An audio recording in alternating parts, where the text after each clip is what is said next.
lumabas kahapon. Sabi kasi ng mga DDS, bombshell daw etong si Grijaldo. 'Di ba? Dahil nga po nagsalita ito na siya daw po ay pinilit ni Congressman Dan Fernandez at itong si Congressman Benny Abante. Ano nga ba ang totoo, mga kababayan? Bakit pinagtatawanan lamang nitong si Congressman Fernandez at Abante itong si Grijaldo? Ang sabi nga po nila rito, wala ka naman bilang. Bakit ka namin pipilitin? O, pakinggan nyo po yung kanila mga sinasabi dito. Kayo po ay talagang, nako mga kababayan, mga ka-GP natin, sobra ako natutuwa dito. Kasi, eto mga ito, hindi sila kagaya nila Bato, na talagang sabihin natin, si Bato galit na galit. Diba? Sa kanila, chill lang. Sabi nila, bakit naman napapatulan yan si Grijaldo? Bakit namin pipilitin? Eh, wala naman siyang bilang. Wala naman siyang, kumbaga mga kababayan, irrelevant. Irrelevant daw ang putik. Kawawa naman to si Grijaldo. Bombshell daw. Bombshell pala ha. Irrelevant. Oh. Teka lang. Oh. Ito po ang totoo niyan.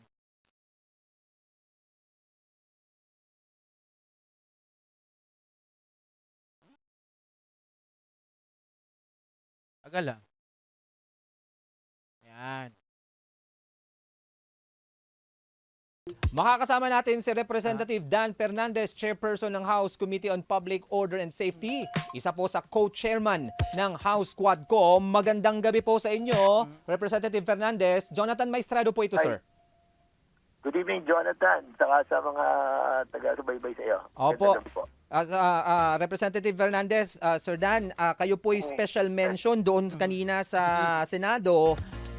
Meron pong mga pahayag po itong si Police Colonel Hector Grijaldo na kayo daw po ay, kumbaga, ipinilit po ninyo siya na patotohanan yung naging mensahe po, pahayag po ni retired Police Colonel Rowena Garma na meron pong reward system sa war on drugs ng nakaraang administrasyon. Well, oo, nakakatawa nga si Colonel Grijaldo eh. Kasi hindi naman siya importante sa Quadcom eh. Kumbaga parang nagpapaka Natawa ako doon. Hindi ka naman pala importante. Grabe. Ay, grabe ka naman na sundan. hindi importante, mga kababayan. Isa pa itong si Putike, si Salpanelo, mga kababayan. Sabi ni Abante dyan, hindi naman siya resource person. Eh sila yung mga asong harang-harang lang naman sa mga kamalian ni Digong. Kung makikita nyo nga sabi ni Abante, kung makikita nyo nga, kapag mali na yung kanilang amo sa kanilang pinagsasabi, talagang yung mga mukha nila, hindi na nila kumbaga, parang hindi na maipinta. Hindi na nila malaman kung paano ipagmamalaki kasi nadudulas Nagsasalita si Digong ng kung ano-ano. Diba? Ngayon, kay Grijaldo tayo balik. Sabi nga ng mga DDS, uy, mauna ka pang makukulong Dan Fernandez at Abante bago makulong si Digong. Dahil daw dito, napakahina naman ang kaso na to Mga ka-JP Natics importante siya ngayon. As a matter of fact, hindi ko naman siya tinatanong doon. Alam mo, istorya yan ganito, Jonathan. Si Colonel Rowena, sinabi niya na na makakapag makakatulong sa kanyang affidavit na sinabit sa amin, yung second affidavit, ay yung kanyang kaibigan na si Colonel Grijaldo kasi magka-classmate yung dalawang yan. So ngayon, sinabi niya sa amin yun at sabi namin, sige, patawag nga natin si Hector Grijaldo. At ang sabi ko nga, ando sana yung dalawang lawyer niya para at least mag-witness din sa pag-uusapan. So ngayon, tinatanong namin siya kung ang sabi ni Colonel Rowena Garma, ikaw daw yung makakapagpatunay na meron talagang hindi makakapagpatunay sa amin na talaga nangyari yung mga sinabi niya. Apo. Pero nag-deny naman si Colonel Grijaldo. Sabi niya, wala po ko alam diyan, hindi ko po alam 'yan. At kaya nga nung madinig ko nga 'yan, tinuturo pa niya yun noong 1999. Totoo 'yun, na sinabi ko itong 1999. Nasaan ka nito ng mga panahon 'yan? Na hindi pa po ako diyan, ganyan-ganyan. So, naniwala kami sa kanya. So there's no coercion, no harassment. At ang nakiusap lang sa amin noon ay si Colonel Garma na makakapag-confirm sa kanya. Ngayon ang tanong diyan ay Jonathan, bakit pa ginagawa to ni Colonel Grijaldo? Bakit Of course, nga ba, sir? para i-discredit yung ating pong That's Quadcom. correct. Na para patunayan na merong gantong mga harassment coercion na nangyayari sa mga resource person na iniimbitahan natin. At 'di ba, kung naalala ninyo mga ka-JP Natics, sinabi ko na yan noon na itong sila Bato, wala na sila sa top 12. 'Di ba? Suicidal na yung kanilang gagawin dito. So, they are going to find something else para ma-discredit ang ginagawa ng Quadcom. Kasi lubog na yung mga pangalan nila. Kumbaga mga ka-JP, kung yung bangka mo, butas-butas na. Diba? Wala nang pag-asa na ikaw ay makaahon. Hindi mo na matatakpan yan. Ang sa dami ng butas, ilan lang kamay mo, paano mo tatakpan yung butas? Ang ginagawa nila, naghahanap sila ng escape plan para kahit papano, yung butas na madami na yan, yung iba dyan na butas, mga kababayan, hahanapan nila ngayon ng kasiraan ng Quadcom. Ang gamit nga nila ay itong si Hector Grijaldo. Diba? Na kung tutusin, sabi ni Kong Dan, irrelevant naman siya. Wala naman siyang, wala siyang bilang. Diba? Unang-una, hindi kami ang nagpatawag sa kanya. Si Colonel Garma ang nagsabi na kaibigan ko yan. Baka pwede siyang mag-corroborate ng mga sinasabi ko, patunayan niya na totoo yung mga sinasabi ko. Ngayon, pinatawag.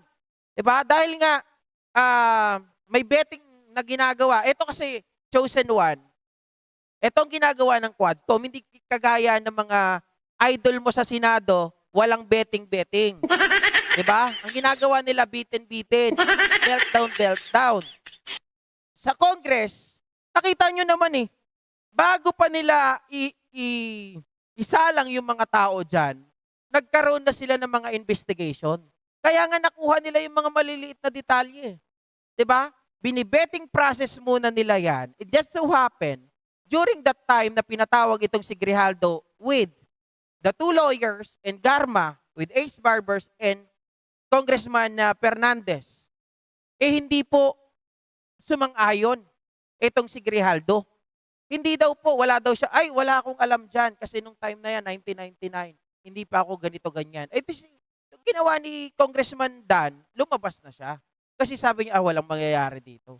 But the thing is, yung bang pagpasok, pagkakausap nila, yun ay coerce na kaagad? Yun ay pinilit? Ano ba ang pinilit sa inyo, mga kababayan? Di ba pag sinabing pinilit, yan ay tinutukan ka, o kaya sinabi sa iyo na pag hindi ka nagsalita, gaya po ng ginawa ni Bato, diyan kay Kerwin at kay Espinido, yun ang tingin ko, yun ay tinatawag na under duress. Pero ito, wala naman ginawa sa kanya May binanggit ba na siya ay pinilit na kapag hindi ko ginawa to, kakasuhan, itutuloy yung kaso laban sa kanya doon sa nung siya ay chief ng Mandaluyong? Dahil nga po, pagtataka ka, chief ka ng Mandaluyong, may nangyaring patayan, walang report?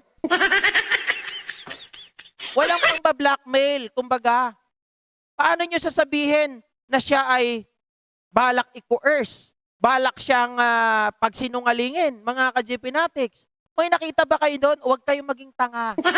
Mga panauhing pantanga dito, huwag niyong gayahin yung mga DDS, huwag niyong gayahin sila Bato. Ang sinasabing under duress, pinilit, may kapalit. Paano kang pipilitin kung walang kapalit? Sige nga. Pinakikinggan ko kahapon, tinitingnan ko, oy, bombshell. Kulong ka ngayon, Dan Fernandez, Kong Abante, Tuwadcom. Mga scripted kasi kayo. Sabi ng mga DDS. Sabi ko, nag-iisip ba itong mga gaga na to? Nag-iisip ba itong mga siraulo na to? Nagsasalita si Grijaldo, pero wala siyang sinabi na kapalit. Kasi pag ikaw po, unang-una, lagi niyong tatandaan na, pag ikaw ay under duress or pinilit, laging may kapalit. Sinabi niya siya daw ay pinilit. Ano ang kapalit? May binanggit ka ba? Wala kang binanggit. Hindi ka pinilit o papatayin ka namin kapag di ka nagsalita. O kaya, idadawit ka namin lalo yung pangalan mo doon sa murder case against Barayuga. Wala namang ganun eh. May narinig ba tayo? Wala. Kaya yung element, mga kababayan, ng pagpipilit ay wala. Kasi ang element ng pagpilit ay may kapalit. 'Di ba? Pero nasaan ang kapalit? Wala pong nabanggit. Oh. Sa makatuwid, mga kababayan, wala po. Kaya nga sabi ni Dan Fernandez, kasuhan nila kung kakasuhan nila. Kaya naman pinatawag yan si Grijaldo dahil nabanggit yung pangalan niya nung siya ay chief ng Mandaluyong. Pero may namatay, wala man lang police report. Oh, tataka na kayo. 'Di ba? Pero yung pagsasalita niya kahapon, tingin ko, sabi siguro ni Bato, oy, mag-testify ka ha, doon sa Senado. Sabihin mo na ikaw ay pinilit. Kaya lang, Bato, nakalimutan mo, pulis ka. Hindi mo man lang naisip na once pinilit, may kapalit. Nasaan ang kapalit? Dahil kung may kapalit, may sabit. Di ba? Eh wala po. Pinanood ko pa ulit-ulit eh. Sinubukan kong tingnan. Uy, naging pulis ka na, JP ah. Eh, tayo naman kasi, kahit sa namang aspeto, pag pinilit ka, magsalita ka laban dito, lagi yan may kapalit. Either pera, kalayaan, o kaya naman ay hindi ka kakasuhan. Ganon. Wala pong nabanggit kahit isa dun sa mga elemento na yun eh. Sa makatuwid, yung mga binabanggit ni Grijaldo kahapon, mga kababayan, mababaw na script. Walang kwenta. Kumbaga newbie. Di ba? Hindi pinag-isipan. Hala-hala lang. Parang bahala na si Batman. Basta sabihin ko lang.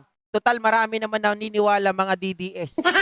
Sabihin ko lang na ako ay pinilit. Okay na yon. Oh. Sabi ni Ma'am Eva Narita, asa ka pa? Sa mga DDS, hindi bobo, kundi tanga. Diba? Rolando Tica, halatado namang scripted ni Bato dahil galit si Bato sa Quadcom. Dahil nabubulgar na ang kawalanghiyaan niyang ginawa. Sinisira niyang credibility ng Quadcom. Diba? Aral yan kay Digong gumawa ng chismis at intriga para masira ang isang tao. Correct. Diba? Sinabi yan ni Digong. We planted an evidence, we build an intrigues para masira yung credibility ng isang tao. Oh. Diba? Si Grijaldo, matutuluyan yan. Maniwala kayo sa akin. Isa yan sa pamamaraan niya para masira yung Quadcom. Kasi pag nasira yung Quadcom, maaari siyang makaligtas doon sa kaso against Barayuga. Jurisdiction niya ang Mandaluyong eh. Pero bakit walang police report? Mga kababayan. Kaya nga meron ditong usapan na wag mong palalagpasin ng Mandaluyong kasi pag lumagpas ng Mandaluyong, ano na yan? San Juan. Pag lumagpas ng Mandaluyong, ano yan? Boundary, San Juan, tapos, di ko alam yung ano dito. May Maynila pa yan eh. Depende kung saan pupunta. Diba? Depende kung saan pupunta. Maynila, San Juan, mukhang hindi nila hawak. So, pakinggan pa natin. Itong sinasabi ni Kong Dan Fernandez. Wala po kaming ganyan. Wala kaming intensyon na ang ating pong mga research person ay ating pong pilitin. As a matter of fact, Suspended po si Grijaldo, suspended. Kasi nga may kaso tungkol doon sa Barayuga case. kami talaga, pag gumagawa kami ng mga ganyang affidavit, yan po ay talagang dumadaan yan sa masusing betting na kung saan ay patutunayan na tama yung mga sinasabi. Kaya nakakagulat, nakakagulat yung ginawa niya, pero ako, nagre-research ako kung bakit niya ginawa to eh. Opo. Alam mo ba? Sa tingin niyo ho, bakit nga ba? Well, now I realize na itong si Colonel Grijaldo was a former controller ng I think Region 4A or Region 6 during the time of General Bato. So I think may connection doon sa mga question ko kay Colonel sino ba yung colonel na Ayunda ng tungkol din sa pagpatay kay Mayor Halili saka kay Mayor Perez, na Mhm. kung saan ito si Colonel I forgot the surname again Ano ba na ata yun eh? siyang umaresto kay Norbin Tamisin at tinanong ko yung tungkol dun sa anong relationship niya kay General Bato.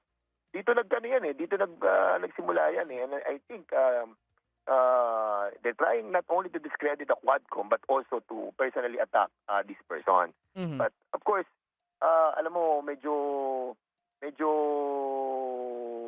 hindi ko na masyadong papansinin yan dahil nga walang koneksyon eh. Yung Walang kay Colonel connection. Grijaldo. Kasi nga, Oh. yung kanyang participation ay nung siya ay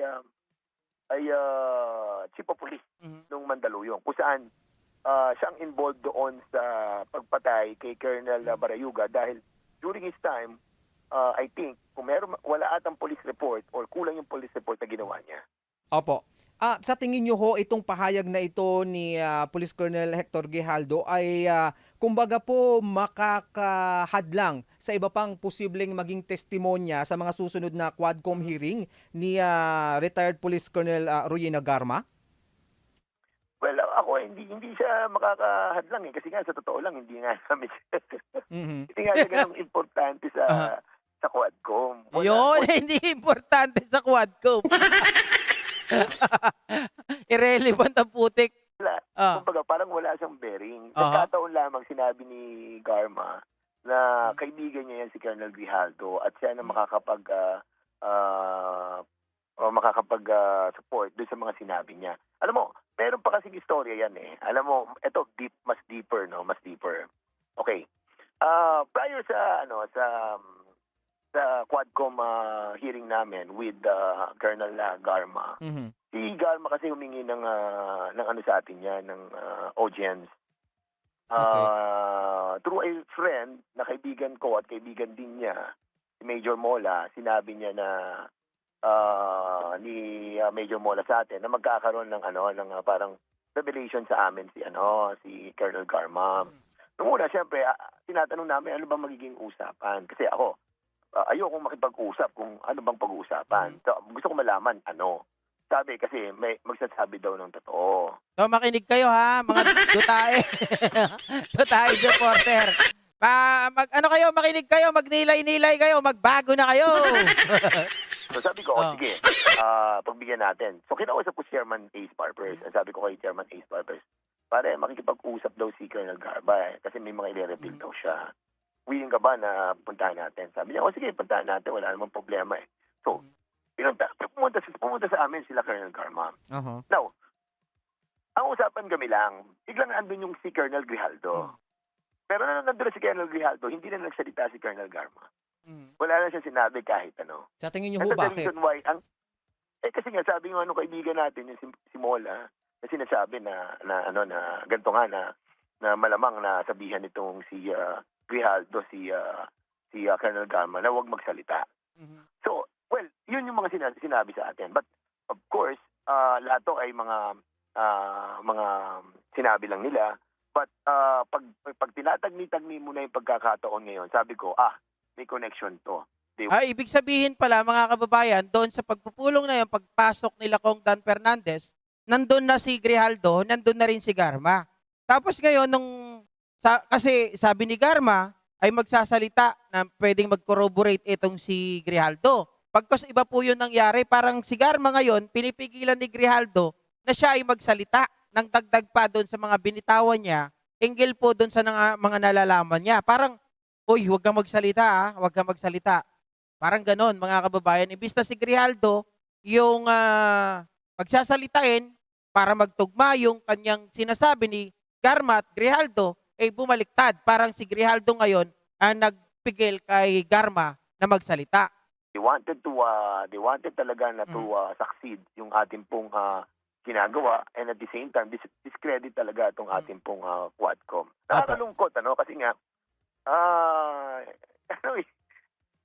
nagdadrag sila, naglalabas sila ng mga bombshell doon sa Senado na sa tingin namin, sa amin naman, hindi namin binibigyan ng special attention. Kasi nga, wala eh. Ayaw niya magsalita, di Hindi Okay. ka namin pipilitin. Diyan ka lang sa santabi. Mhm. Hindi ka na namin, kung kailangan namin ng impormasyon about tungkol kay Barayuga, doon ka na namin tatanungin. O after Yun nun. That's it and that's all. So after nitong nasabi niya sa Senate hearing, paano po yan? Iimbitahan niyo ho ba siya? Pagsasalitain niyo po ba? Magiging resource speaker sa Quadcom hearing? Well, lagi naman silang naiimbitahan yung mga may involvement doon sa doon sa mga issue namin. Kasi katulad nung sa kanya, si Barayuga yung pinag-uusapan sa kanya, naka-standby siya doon if ever that he will be asked about the Barayuga case. Because siya yung chief of police. Nung tinransfer siya from Region 7, nung mamatay si Barayuga. Apo. Yun yung issue about him. At another issue na lumabas doon, yun na nga, nung nagsalita si Colonel Garma about him. That yan ang kaibigan ko na magsasalita tungkol sa mga sinabi ko. Yun lang yun. Mhm. And then, suddenly, yun na nga, nakita namin. Nagulat nga ako eh. Sabi ko, ayos na. Maganda tong kanilang ginagawang pag-discredit sa Quadcom. And I think they are doing their best, no? Para at least masira yung ating pong ginagawa sa Kongreso. Apo, Representative Fernandez, reaction po. Ang sabi po ni, may nabanggit pong statement si Senador De La Rosa na ayaw daw po or ayaw nilang maging guest ng isang gag show pertaining to Quadcom. Ayan na natin taong bayan na magsabi kung ano yung gag show. Alin ang gag show? Hindi ko alam kung alin yun. Basta tang sa amin po, ginagawa po namin to. Ang ebidensya po na dumarating sa amin ay binabalidate namin, binebetting po namin yan. We confront all the evidences. Kung yan man po ay testimonial, documentary, yan po ay aming pinag-aaralan bago namin po ilabas. And that's the reason why yung sinasabi po ni Colonel Garma na i-confirm ni Grijaldo yung kanyang mga sinabi. Isa yun sa mga betting process na ginagawa po namin. Opo. Ang President Fernandez, no, mga kababayan, sabi niya gano'n. Tingnan, taong bayan na lang ang umusga. Sino ba talaga ang gag show? Ang yabang nito ni Bato, mga kababayan, pagdating ng 2025 at hindi ka na naging senador at kaya ka nang ipatawag dyan sa Senado, magagaya ka kay Harry Roque, nagtatago. Sigurado yan. Hindi ka na pwedeng harangan ng interparliamentary courtesy na tinatawag nyo dyan kasi hindi ka na senador. At sigurado, mga kababayan, wala ka ng rights, diba? Wala ka ng immunity pagdating sa mga pagtatanong pag pinatawag ka dyan sa House. Ang lakas magsalita, no? Samantalang sa kanila kahapon, in the entire 6 hours mahigit, wala naman ako nakitang kasensense sa kanila. Puro pagtatanggol kay Pidots. Puro kahambugan. Puro na lang, nililip up, di ba? Puro justification daw na maayos ang pamumuno ni Duterte, kesyo ganito, kesyo ganyan. Wala namang investigasyon na nangyari. Yung mga resource person na magsasalita against them, hindi naman binibigyan ng maayos na oras. Itong si Dilima ayaw pagsalitain. Si Jokno, kung ano-ano ang ginagawa nila. Si Risa Ontiveros lang nakakapagsalita ng matino dun eh. Sa totoo lang, mas mukhang gag show. Ang ginawa talaga ng Senate. Di ba mga kababayan, kung pagkumparahin, paguntugin nga itong mga ito, sa totoo lang, walang-wala po sila sa kalingkingan ng Quadcom. They don't know how to throw probing question. Diba? Nag-iimbestiga ka, pero ang ginagawa mo is to build up your boss. Is that the proper, is this the proper forum? Or is it the proper type of questioning na dapat ibabato nyo when you investigate? Hindi. Mga kababayan, nag-iimbestiga ka, tapos tinatanong mo yung sarili mo, ako sa totoo lang, nung panahon ni Digong, ganito, ganyan, maayos talaga. Charot. Dapat you should have asked the other person na magsalita. Kasi napaka-bias eh. Kayo ang nagsasalita. Nung kayo kahaba-haba ng inyong mga statement, tapos yung mga resource person, ilang minuto lang. Diba? Alam nyo, nakakabobo, sa totoo lang. Kaya ako, kahapon, sorry sa inyo guys sa mga nanonood kahapon, binitin ko kayo kasi wala nang kakwenta-kwenta eh. Wala na po ako mapulot. Hindi na siya fruitful. Hindi na siya magandang pakinggan. Lalo na yung latter part, na nandun na rin si Robin, nagsasalita po.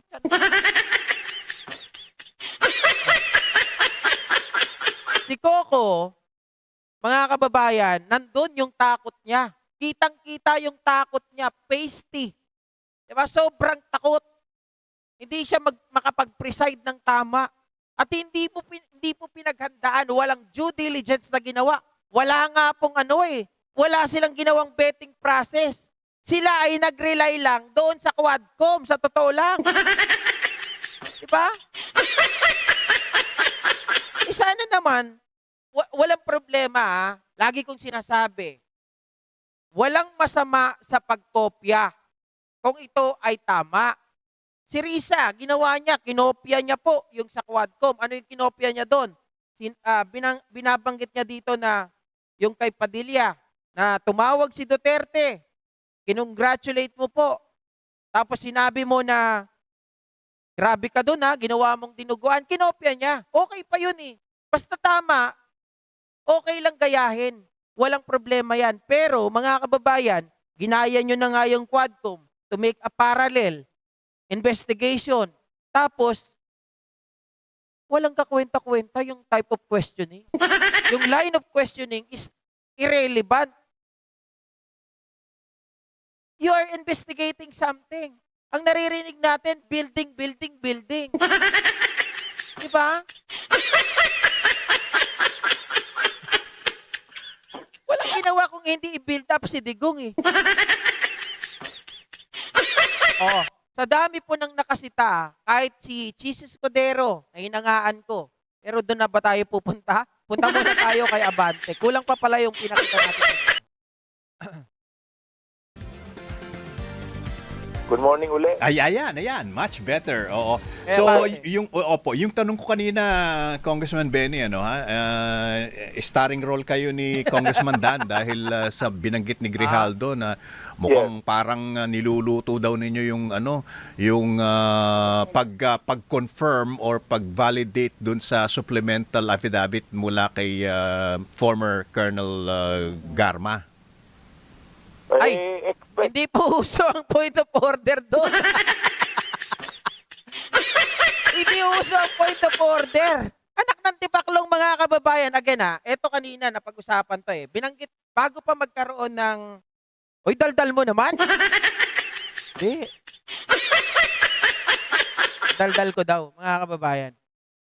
Isipin nyo po, di ba, nabanggit nyo point of order. Kasi, Senate, Congress, pag may mga vernacular words, mga kababayan, ano yan dapat inaalis yan Kasi nandun yan sa nila, sa transcript, di ba? Na isusulat. Nababasa po yan, very open yan in public. Siyempre, yung mga magbabasa niyan, makikita, yung mga future generation natin, puro mura. Wala man lang nagpo-point of order sasabihin, oy, Mr. Chair, pabura natin. Diba? Kasi hindi maganda Nakalagay yan sa transcript. Ipapakita mo ba yan, nagmumura PI ng PI? Mga kababayan, parang tanga lang si Coco Sa totoo lang, pinipigilan mo dapat.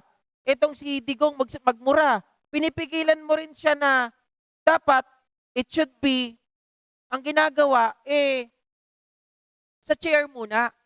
Diba? Yung concern mo, yung sinasabi mo, dapat sa chair. Nakadirect ka sa tao Ginagawa niya, pinipersonal niya si Risa. Kapag personal niya kay Risa, mga kababayan, kay Senator Risa Ontiveros, na bumibigay si Digong. Nakakapagkwento. Diba?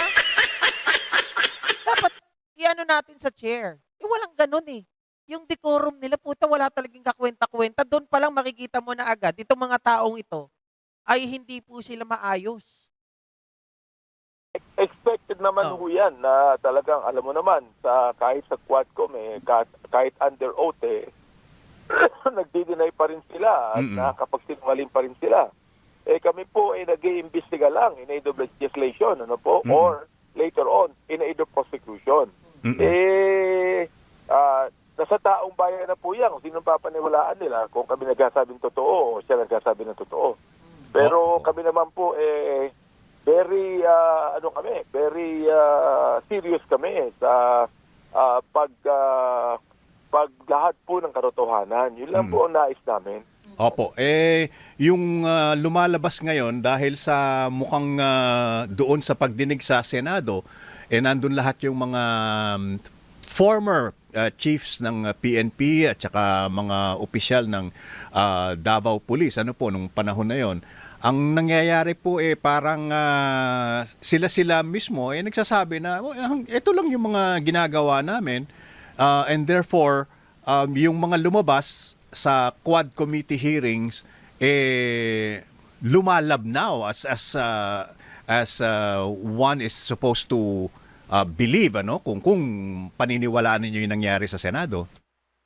Of course, siyempre, mga Director General ng panahon ng ating Pangulo yan na kanya-kanya ng pagpapalusot yan, no? Pero alam mo, nangyayari naman dyan, hindi Diba? naman sa kanila kundi on the ground Tama. Sila nag-uutos lang Oo. Itong mga nagkonfirma nito mga on the ground, mga colonel, mga major, mga lieutenant colonel. At Nagsasabi, saka sino ba namang kriminal ang aamin? Sa totoo lang, sila nag-uutos lang eh. Even Digong himself, mga kababayan, pag siya nako-corner, biglang nagpapalit ng gear. Diba? Pag nako-corner, biglang magpapalit ng gear. Mag-iiba ng tono. Yung alto, nagiging soprano.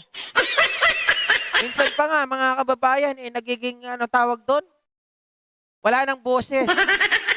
Sa sobrang kaba niya kahapon, biglang nanghingi ng recess.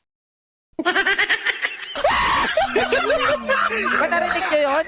Sabi niya kahapon, Mr. Chair, baka pwedeng mag-recess muna tayo. Hindi kasi siya makasagot kay Risa sabi sila ng katotohanan tungkol dyan. Siyempre, hindi naman sila ang pupunta ron sa kulungan. For example, like, mamimigay ng 1 milyon.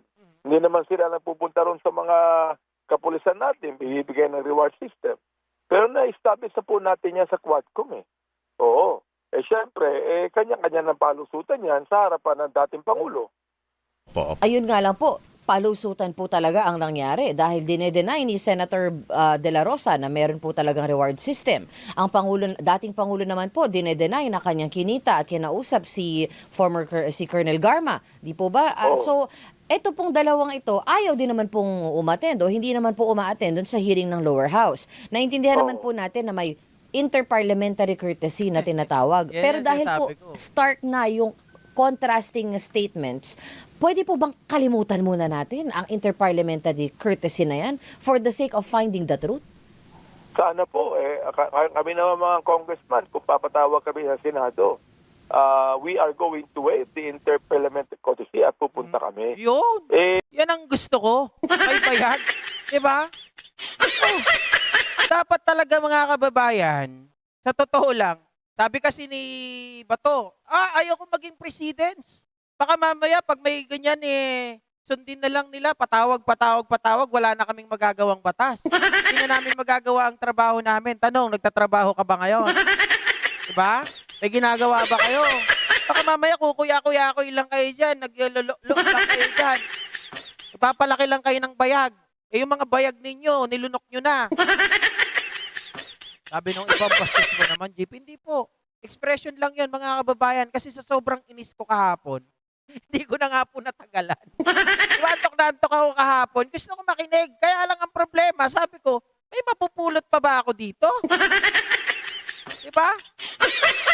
Kasi if you really wanted to see, if you really look, diba, after, and you are looking for the truth, mga kababayan, at wala kang tinatago, sabi ko nga po sa inyo, malalakas ang loob ng mga Pilipino. Ang unang gagawin yan, ipagtanggol yung sarili. Hindi po nila pinagtanggol yung sarili pagkus gumawa sila ng sarili nilang investigasyon na sila ang bida. Diba? Nililinis ang kanilang mga kalat. Gumagawa ng bombshell na wala daw, hindi raw importante, sabi ni Comdan. Kahapon naman, narinig ko yung iba, hindi ko naman narinig lahat, pero nakikita ko na niloloyer ng mga kaalyado ng ating dating Pangulo, ang dating Pangulo, dinidepensahan nila. Nakita ko naman yung sinasabi ni Senator Bato na wala siyang ginawa kundi depensahan lahat ng mga bagay na yan, no? Instead of interpolating the resource. Right. Totoo. Diba? Parehas kami ng sinasabi. Mga kababayan, where is the interpolation there? Wala po. Most likely, the things that been happen, diba, or had happened, doon, ay talagang binibuild lang nila itong si Digong. That Digong is good, Digong is better, Digong is, we praise you, Digong. Parang ganun. Interpolation ton. Pag-interpolate, saglit, nagtatanong, alam ang ginagawa pa nilang interpolation due to, pag sila ay nagbibigay ng salaysay, tapos biglang haharangan lang nila, mag-interject. Yun lang yung pinaka-interpolation nila. Other than that, wala na. Si Risa lang talaga yung nag-interpolate. Diba? Anasan na yung magandang institusyon ng Senado? Wala na, nasira na. Resource speakers. Oo. Yeah. Sinasansala pa niya. Kaya sa amin ay taong bayan ng humusga kung talaga sino nagsasabi ng totoo dyan. Kahit tanggihan ni Senator Bato na mayroong reward system, pero mayroong lumabas na video na sinabi mismo ng ating dating Pangulo, ginagamit yung intelligence fund para dyan. Saan ginagamit yung intelligence fund? Oo. Kung hindi po ito pinagbibigyan ng mga Actually, nahanap ko yung video na yan eh. Naalala ko na yan, kaya lang, hindi ko makuha-kuha kung anong title yung intelligence funds na yan na ginagamit sa reward system. Mga kababayan, totoo yung mga analysis natin. Kung hindi POGO, intelligence funds ang ginagamit para dyan sa mga reward system na yan. Ngayon lumalabas na. Diba? Sabi ko, hindi pa talaga ako nagkamali doon sa analysis ko na POGO, intelligence funds. Yan lang dyan mga naglalaro at doon sa mga illegal na mga gawain. Dyan lang nanggagaling yan. Ay, sabi ko nga ano po ang pagkakaiba ng isang drug pusher na kumikita sa drug pushing at yung pinagkaiba po ng pulis natin na pumapatay dahil lang sa may reward. Anong kaibahan nun? Oo nga po. At isa pa sa pinahayag ni Bato de la Rosa kahapon, yun nga pong hindi niya Hindi po interpolation nangyari kahapon. Storytelling. Storytelling. Di ba? Build yourself. Build your amo. Praise your amo. Yun po ang nangyari doon kahapon. Walang interpolation na matino doon other than Riza Ontiveros. Sa kanya nga uminit ang ulo ni Digong eh. Uminit ang ulo, naihi. Nagkwento. Sabi niya, and I'm paraphrasing, anong gusto nilang mangyari, referring to the Camara, no, lower house, anong gusto nilang mangyari? Mag-attend na lang ako mag-attend ng hearing doon. Di wala na akong naisabatas na mga panukala. In other words, Naku naman. Kakatawa, no? Ang babaw ng dahilan ni Bato. Pag maging presidents ako, pag hindi ko ginawa yung interparliamentary courtesy na patawag ako ng pinatawag, hindi na ako makakagawa ng batas. Pwede ba yun? Mga kababayan. Alam mo, sabi nga nila, diba, yung kasabihan natin, pag ginusto, maraming paraan. Pag inayawan, maraming dahilan. Ang galing naman ni Senator Bato. Para naman talagang siya lang gumagawa ng batas. Hindi po yun eh. Bato, tingnan nga natin ilang kaya yung batas na nagawa ni Senator Bato, no? Mga kababayan. Hindi, challenge ako tuloy dito. Ilang kaya nagawang batas nito, no? Sa taong 2024? Ilang kaya nagawa niya? Meron pa bang ongoing na batas na ginagawa itong si Bato? Baka wala na. Nangangampanya na lang. Marami pong gumagawa ng batas. Marami nagiging principal author. Ang gagawin lang niya, maging co-author sa mga ganyan. Tama. At yan, hindi naman araw-araw yan. Once a week nga lang yan. That's true. Oo. At hindi naman siya papatawag na every time na meron kaming hearing. Nais lamang marinig namin ang kanyang sagot tungkol sa mga bagay. Ayaw niya ba nun? Na inibitahan namin siya? Oo. Hindi naman siya pinipilit na to clear the air and Oo. to be able to even air his own grievances about that. Okay. Well, he's using the Senate hearing to do Forum. exact that. Di po ba? To air his grievances, to clear to defend. Well, exactly, mga kababayan. It is exactly the same. Bakit, kamo mga kababayan ko? How much hours that they really spent yesterday? May napala ba? That almost 7 hours, di ba? 7 hours. Tingnan nyo, may napala ba? Wala. If you are going to the Quadcom, di ba? Pace before the Quadcom. Surpace before the Quadcom. Isipin nyo mga kababayan, is there any difference between the two? That you have conducted an investigation without the result, di ba? Without getting anything. Wala naman tayo talagang nakuha eh. O, ano ba ang pinagkaiba nun? You conduct an investigation in Senate without getting something, as in zero.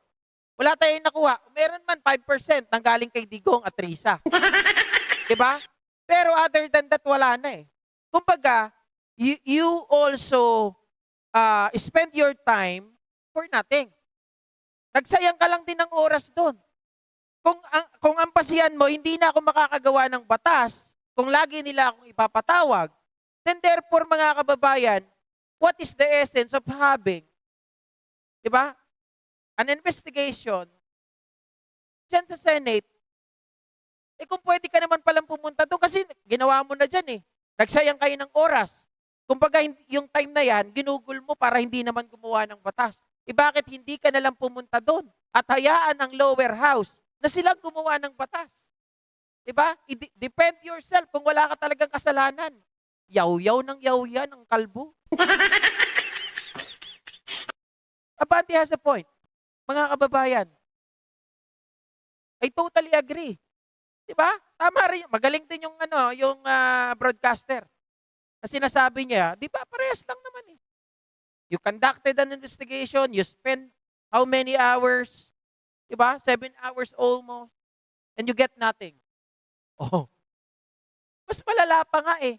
Dahil sinayang mo ang oras mo, hindi ka naman gumagawa ng batas during that time, 7 hours, why don't you just go to the Quadcom?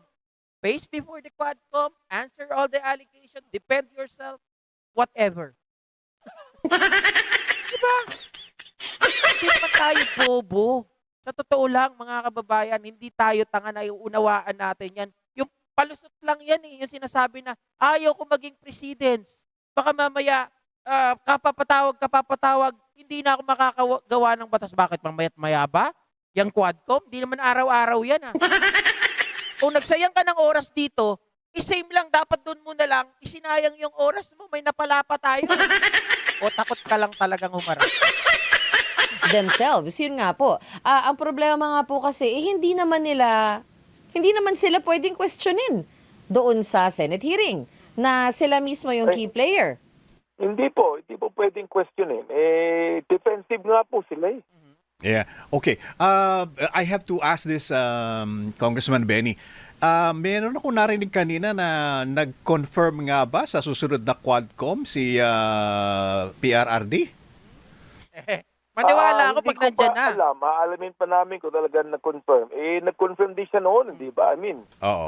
inibitahan ko na, ako una nag-invite sa kanya sa aming human rights hearing. Hindi naman Oo. siya nagpunta. Opo, Tapos, opo. sinabi niya sa media na if he is invited, pupunta siya.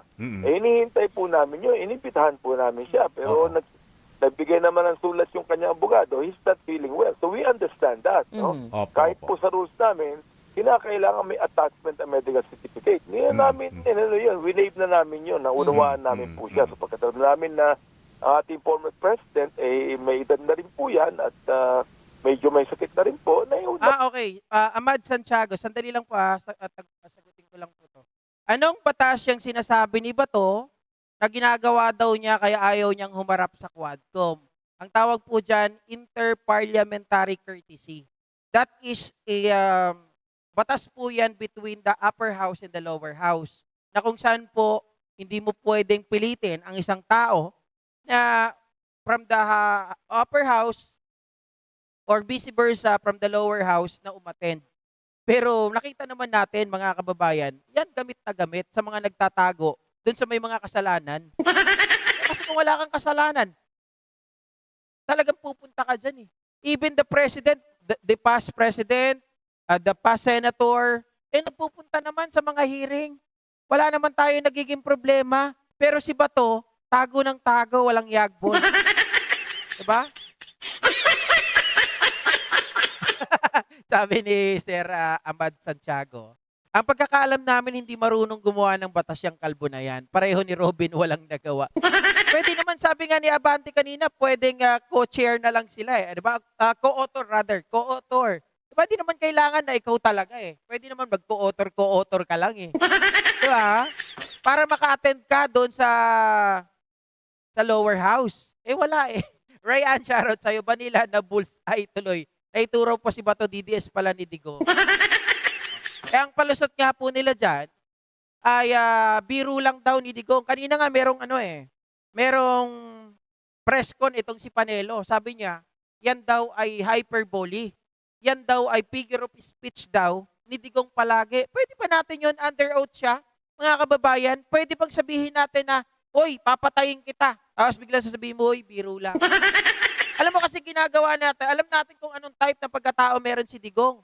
Kapag yan, nasobrahan ang bunganga, nandyan yung mga aso niya. Na tagapagtanggol, tagapaglinis ng tae. Di totoo. Diba? Like for example, when he said and when he told about that he is using a marijuana to stay him awake, mga kababayan, nung narinig yan ng mga abogado niya, ng mga spokesperson niya, nandyan kaagad sila, tulong, oy, Matthew. Di ba? Ano kaagad? At todo sa klolo. Itong mga ito.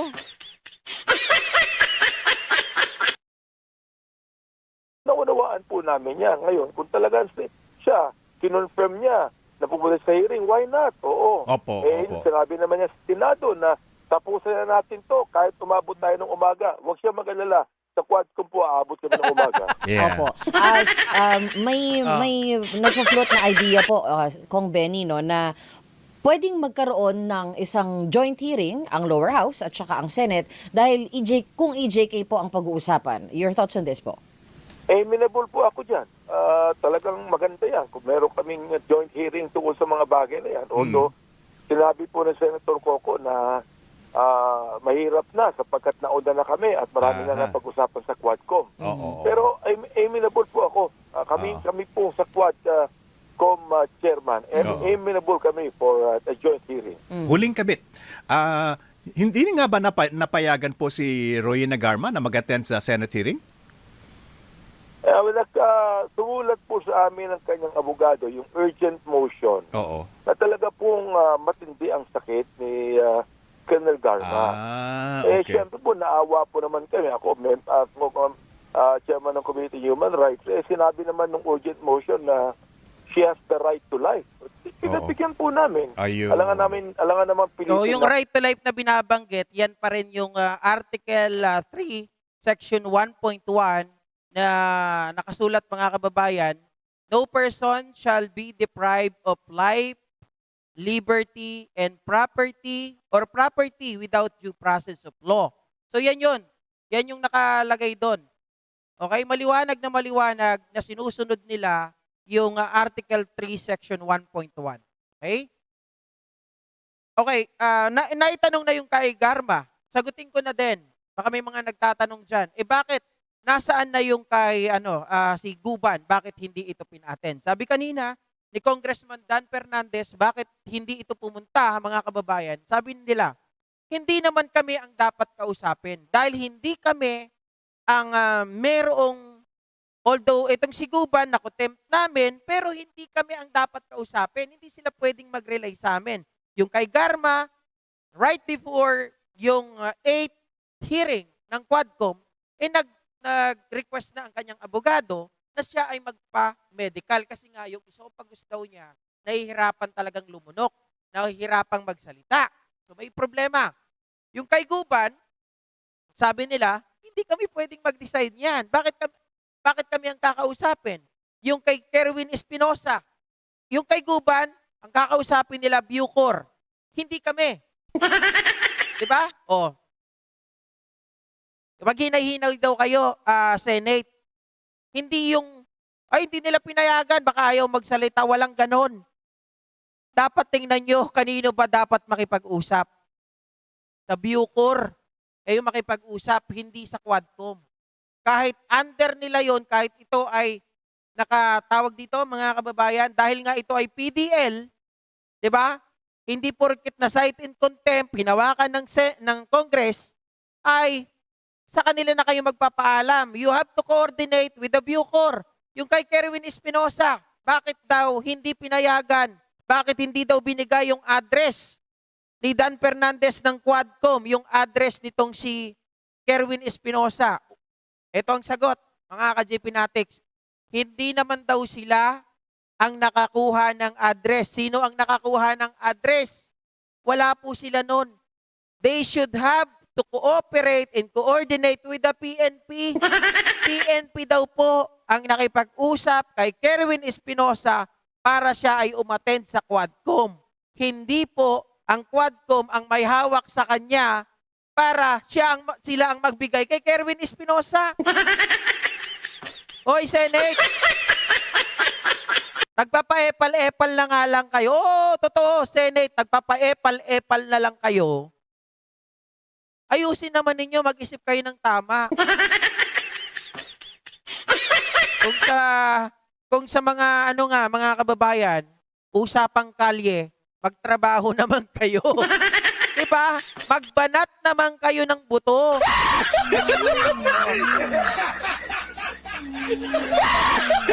Dan Paul Ramos, shoutout sa'yo. Sabi, bakit hindi sinasaway ni Pimentel si Digong sa biglang pagsabat habang nag-interpolate si Senrisa? Ibig sabihin po niyan, weak talaga si Coco. Diba? It should be address the chairperson. Bago dapat magsalita yung isang tao. Hindi, parang si Digong ang chairperson dun eh. Oh. May mga nagtatanong baka may mga basher dyan for sure. Na sinasabi nila ayaw payagan ng Quadcom. Oy, mag-isip kayo. Pati Senate, magtrabaho kayo, magbanat kayo ng boto, hindi puro Congress ang sinasabi ninyo. Alalabasin nyo pa na hindi binigay si Garma, hindi binigay si Kerwin, hindi binigay si Guban. Diba? Sobrang engot, ayaw mag-isip, mga ka-JP Natics. Paano pa nakuha ng Quadcom si Kerwin? Through police. Paano pa nakuha ng Quadcom si Guban? Through Bucor. Kayo talaga, hindi kayo nag-iisip. Oh, ngayon, mga kababayan, bonus natin. Pag-usapan natin